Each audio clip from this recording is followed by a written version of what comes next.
మొన్న ఈ మధ్యన దాదాపు మరణశయ్య మీదకి వెళ్ళి బయటకు వచ్చాను నేను. ఇంట్లో అంతా పోతాడు అనుకున్నారు. హాస్పిటల్కి వెళ్తే అక్కడ బాగుపడలేదు. వాళ్ళు ఇంకా కాస్త బెదిరించారు, నీకు టీబీ వచ్చింది, నీకు క్యాన్సర్ వచ్చింది, బయాప్సీ రేపే చేయాలి అన్నారు. లేదు సార్, నేను 15 రోజుల తర్వాత వస్తాను, ప్రార్థన చేసుకొని రావాలి అన్నాను డాక్టర్ తోటి. నేను ఆయనకి నవ్వు వచ్చి ఉంటుంది. మా ఇంట్లో చాలా మంది డాక్టర్స్ ఉన్నారు, వాళ్ళని కూడా కన్సల్ట్ చేసి ఒక కలెక్టివ్ ఒపీనియన్ తీసుకొని నేను 15 డేస్ తర్వాత వచ్చి బయాప్సీ చేసుకుంటాను. ఒప్పుకోలేదు డాక్టర్ ఆ కార్పొరేట్ హాస్పిటల్లో. ఆయన నా గొంతు మీద కత్తి పెట్టాడు. అంటే తెలుగు మీకు వస్తే అంటే చేయించుకుంటావా చస్తావా అన్నట్టు. ఆయన ఏమన్నాడంటే, రేపు ఉదయం నువ్వు బయాప్సీ చేయించుకోకపోతే నేను డిశ్చార్జ్ చేసేస్తానన్నాడు. శుభం, మంచిది, చేసేయండి అన్నాను.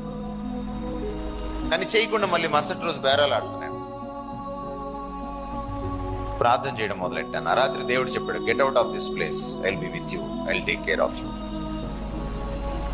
ఇక్కడ నుంచి ఇమీడియట్ గా వెళ్ళిపోను. అప్పటికి ఇంకా నాకున్న ఇతర కాంప్లికేషన్స్ ఎప్పుడు లేదు. బీపీ, హైపర్ టెన్షన్ వచ్చింది, కాన్స్టిపేషన్తో సఫర్ అవుతున్నాను, విపరీతంగా వాంతులు అవుతున్నాయి, ఏం తిన్నా ఉండట్లేదు, 15 కేజీలు బరువు తగ్గిపోయాను, స్కిన్ అండ్ బోన్స్ లాగా అయిపోయాను, నా మెమరీ పోయింది, నా రైటింగ్ పోయింది, ప్రకాష్లో పీ రాయలేకపోతున్నాను నేను. ఇలాంటి పరిస్థితుల్లో ఉన్నాను. నా వాయిస్ పోయింది. 2 minutes 3 minutes మాట్లాడితేనే నా నోరు ఎండిపోతుంది, వాయిస్ పడిపోతుంది.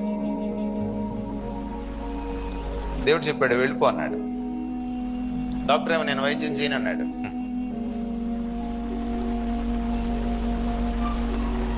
నా వైఫ్, మా ఇంట్లో వాళ్ళందరూ నాతో పోట్లాడారు, నువ్వు డాక్టర్ చెప్పినట్టు విను అని. నేను వినలేను, ఎందుకంటే నాకు ఆ లీడింగ్ రావట్లేదు. కానీ ఇది ప్రోటోకాల్ కూడా కాదు. ముందు బయాప్సీకి ఎవరు వెళ్ళరు క్యాన్సర్ వస్తే, ముందు చాలా ఉంటాయి.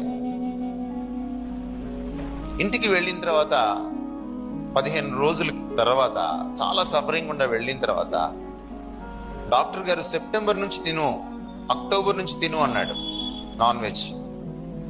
ముందుగానే బలమైన ఆహారం తినడం మొదలెట్టాను. కరెక్ట్గా నెల రోజుల్లో దేవుడు అన్ని హీల్ చేసుకుంటా, ఒక్కోటి హీల్ చేసుకుంటా. మళ్ళీ ఈరోజు బీపీ లేదు. హైపర్ కాల్షియమియా వచ్చింది, డయాలసిస్ చేయాలన్నారు.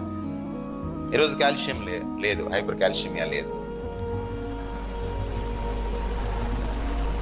నాకు జనరల్గా ఇంకోళ్ళ దగ్గర ప్రార్థన చేయించుకోవడం అలవాట్లేదు. నా దేవుడి దగ్గరే నేను ప్రార్థన చేసుకుంటాను. ఒక ఆంటీ, నా వైఫ్కి తెలిసిన ఆంటీ, ఫోన్ చేసి నేను హాస్పిటల్లో చేరక ముందే నువ్వు 4 రోజుల్లో కోలుకుంటావు అంది. ప్రవచనం చెప్పింది. 4 రోజుల్లో కోలుకోలేదు. ఎందుకు కోలుకోలేదు? 1 రోజులో కోలుకుంటాం అంది. ఈసారి హాస్పిటలైజ్ అయ్యాను కోలుకోకపోగా. మళ్ళీ ఆంటీ గారు పాప చాలా ప్రేమ కలిగిన ఆవిడ చాలా ప్రేమతోనే చేశారు. కానీ ఆవిడకి తెలియదు అది ప్రవచనం కాదనే సంగతి.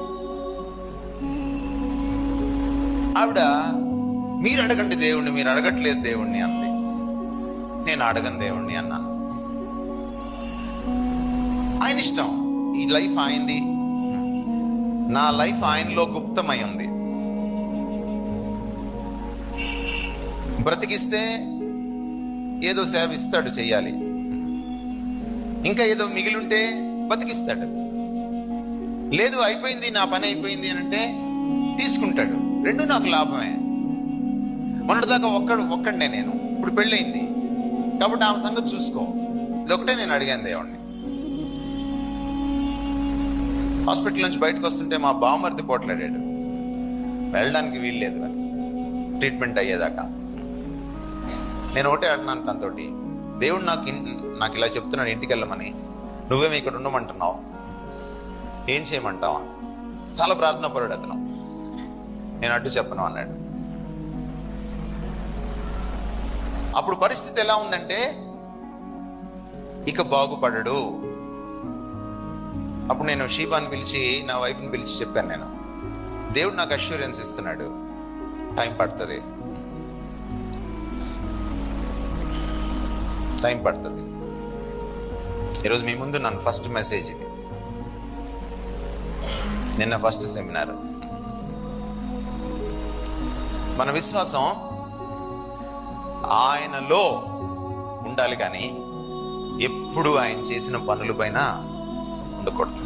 అందుకనే ఆదికాండంలోనే 15వ అధ్యాయంలోనే రాయబడిన మాట ఏంటంటే, అబ్రహాము దేవుని నమ్మెను. ఆయన అద్భుతాలని కాదు, దేవుణ్ణే నమ్మాడు, అద్భుతకరుణ్ణే నమ్మాడు. ఆయన దానిని అతనికి నీతిగా ఎంచెను.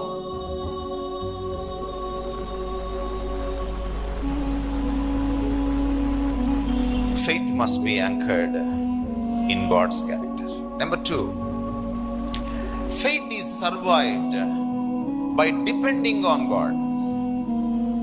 చాలాసార్లు ఆటుపోటులు వచ్చినప్పుడు, జీవితంలో అనుకోని సంఘటనలు సంభవించినప్పుడు విశ్వాసము అనే పడవ అటు ఇటు కొట్టుకుంటుంది,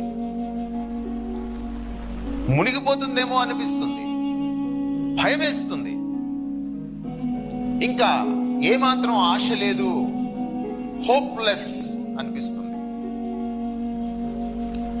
విశ్వాసం అంటే ఏమిటి? దేవుడి మీద ఆధారపడ్డాం.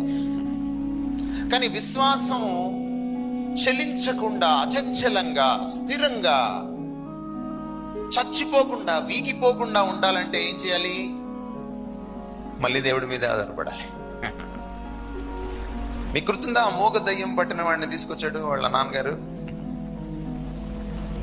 అప్పుడు యేసు ప్రభు ఏమన్నాడు? నమ్ముడు సాధ్యమైతే సమస్తం సాధ్యమన్నాడు. అప్పుడు అతనేమన్నాడు?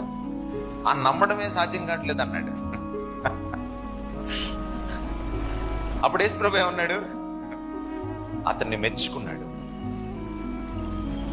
ఎందుకని? నమ్మడానికి కూడా ఆయనే నమ్మాడు అనమాట.